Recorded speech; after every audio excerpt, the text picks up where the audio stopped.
ओम नमः शिवाय। ओम नमः शिवाय। भक्ति फॉर ऑल चैनल में मैं शशि शर्मा आप सभी का हार्दिक स्वागत करती हूँ। सावन का महीना चल रहा है, भोले की आराधना चल रही है, हरियाली चारों तरफ है ही, बारिश रिमझिम रिमझिम हो ही रही है। तो इन जो रिमझिम की फुहारें हैं, हरियाली है, इनके बीच में हम भोले बाबा को रिझाने का पूरा प्रयास कर रहे हैं, पूजा पाठ से, अपने उपायों से, उनकी जो भी श्रद्धा की चीज़ें हैं उनको चढ़ा चढ़ा के, उनको अच्छे अच्छे भोग नैवेद्य चढ़ा के। तो आप क्या है कि श्रावण मास में अगर इनका महात्म्य भी सुन लेते हैं तो उससे भी भोले बाबा प्रसन्न हो जाते हैं। तो हम सुनाएंगे आज आपको 23वां अध्याय, तो जो श्री कृष्ण जन्माष्टमी से संबंधित है।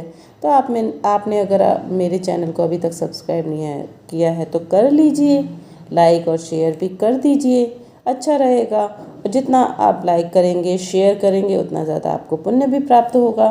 तो आइए सुनते हैं 23वां अध्याय, श्री कृष्ण जन्माष्टमी। भगवान शंकर सनत कुमार से बोले कि श्रावण मास की कृष्ण पक्ष के अष्टमी के दिन वृष राशि के चंद्रमा में अर्धरात्रि के समय इस योग के आने पर देवकी के गर्भ से भगवान श्री कृष्ण का जन्म हुआ था। परंतु सिंह राशि के सूर्य आ जाने पर इस महोत्सव को मनाना चाहिए। तो अष्टमी तिथि के पहले सप्तमी के दिन दातुन करके अल्प भोजन करना चाहिए। रात को जितेंद्रिय होकर के सो जाना चाहिए। प्रातः होने पर उपवास नियम करें। केवल उपवास द्वारा श्री कृष्ण जन्माष्टमी का पवित्र दिन व्यतीत करना चाहिए। केवल उपवास करने से ही मनुष्य को 7 जन्म में किए पापों से छुटकारा मिल जाता है। अष्टमी के दिन तिलों के साथ नदी में स्नान करना चाहिए। शोभन स्थान में देवकी के सूतिका घर को बनाकर के उसे नाना प्रकार के रंगों के कपड़ों से कलश तथा फलों से सजाने चाहिए। दीपमाला, पुष्प, चंदन, अगरबत्ती तथा धूप बत्ती जला करके वहाँ गोकुल के कृष्ण चरित्र का वर्णन करें। वाद्य शब्द, नृत्य गान आदि से उस दिन को मनाएं। 16 उपचारों द्वारा देवकी मंत्र से देवकी की पूजा करें। सतत वेणु, वीणा, निनाद सहित गायन आदि से किन्नरों द्वारा स्तुति की जाती है। और फिर क्या है कि श्रृंगार, दर्पण, दूर्वा, दधी, कलश धारण किए किन्नरों से सेवित अपने निवास पर खूब प्रसन्न मुख से देव माता देवकी कृष्ण के सहित वासुदेव के साथ चारपाई पर लेटी हुई दिखानी चाहिए। सब पाप नाशार्थ आदि में प्रणव तथा अंत में नमः बोल करके जोड़ करके अलग अलग नाम से कीर्तन पूजा करनी चाहिए। देवकी, वासुदेव, बलदेव, नंद, यशोदा की अलग अलग पूजा करनी चाहिए। चंद्रमा के निकलने पर श्री हरि का स्मरण करके चंद्रमा को अर्घ्य दे करके कहना चाहिए कि हे रोहिणीकांत, आप मेरे अर्घ्य को स्वीकार करें।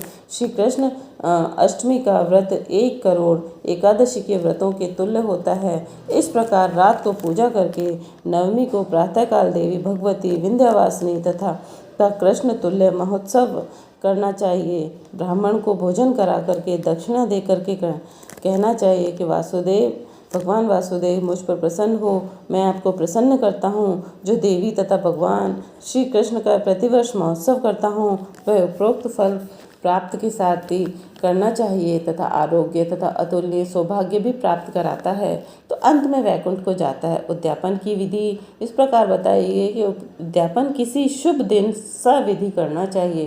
प्रातःकाल संध्या आदि करके ब्राह्मणों को स्वस्ति वाचन करवा करके ऋषियों की पूजा करनी चाहिए। स्वर्ण की भगवान कृष्ण की प्रतिमा बनवानी चाहिए। मंडप में ब्रह्म आदि देवताओं की स्थापना करनी चाहिए। उस पर तांबे या मिट्टी का कलश रख करके उसमें रजत या बांस का पात्र रखना चाहिए।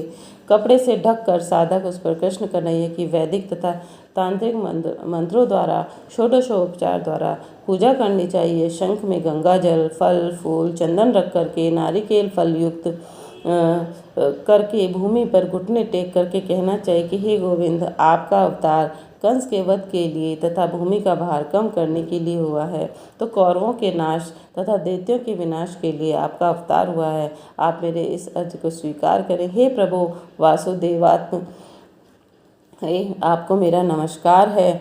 तो आप इस भवसागर से मेरी रक्षा करें, इस प्रकार प्रार्थना करने के पश्चात रात्रि जागरण करना चाहिए। अगले दिन जनार्दन की पूजा करके मूल मंत्र द्वारा पायस, तिल तथा शुद्ध घी से 108 बार होम करके आहुति करनी चाहिए। इंद्र विष्णु मंत्र से होम करना चाहिए। व्रत की समाप्ति पर एक कपिला गाय का दान करना चाहिए। 8 ब्राह्मणों को भोजन करा करके दक्षिणा दे करके जल से भरे 8 घड़े दान करने चाहिए। इस प्रकार उद्यापन करने से मनुष्य उसी समय पाप से रहित हो जाता है।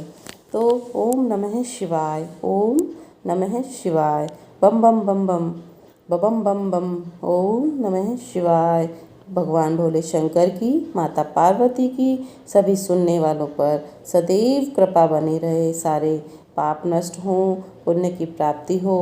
तो राधे राधे जी, राधे राधे।